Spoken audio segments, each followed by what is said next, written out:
প্রথমে মাসকালাই ডাল ধুয়ে দীর্ঘ সময় ভিজিয়ে রাখা হয় পানিতে। এরপর মেশিনের সাহায্যে মিহি করে মেশানো হয় অ্যারারুট ও বার্লি। পরে গরম তেলে ভেজে চিনির শিরায় কিছুক্ষণ ডুবিয়ে রেখে তৈরি হয় মচমচে রসালো আমৃত্যি জিলাপি। রমজানকে কেন্দ্র করে শেরপুরের বৃষ্টির মতো দোকানে তৈরি হয় এই জিলাপি।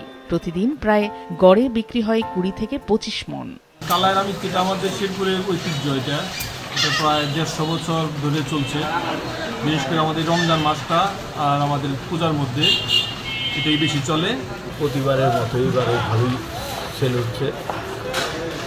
দাম গেছেবার যা ছিল এবারও তাই আছে। এটা একটা আমাদের শেরপুরে রেওয়াজ, তাই খুব কষ্ট করে যান জোট পেরিয়ে মোটরসাইকেল আমৃত্তি নেওয়ার জন্য আসছি। শেরপুরে ঐতিহ্যবাহী এই আমৃত্তি এই তারের জিনিস এই দোকান থেকে আমরা নিয়ে যাই, খাইতে খুব সুস্বাদু।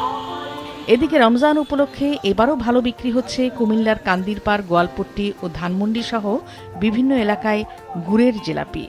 গুড়, চালের গুঁড়া, মাসকলাই, নারিকেল ও ময়দা দিয়ে তৈরি হয় এই জিলাপি। প্রতিদিন যা বিক্রি হচ্ছে লাখ টাকার।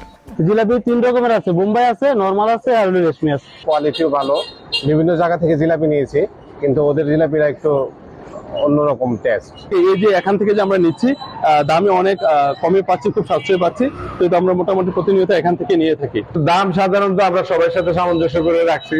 যেমন বড় জিলাপিটা আমরা 240 টাকা করে বিক্রি করতেছি, আর ছোট যে জিলাপিটা রেশমি জিলাপি বলা হয় এটা আমরা 400 টাকা করে বিক্রি করি প্রতি কেজি। জিলাপি ছাড়া ভোজন রসিকদের ইফতার আয়োজন যেন অসম্পূর্ণ। অনেকেই ইফতারে পছন্দের তালিকায় শীর্ষে রাখেন জিলাপি। নাদিয়া আফরিন, মাছরাঙা নিউজ ডেস্ক।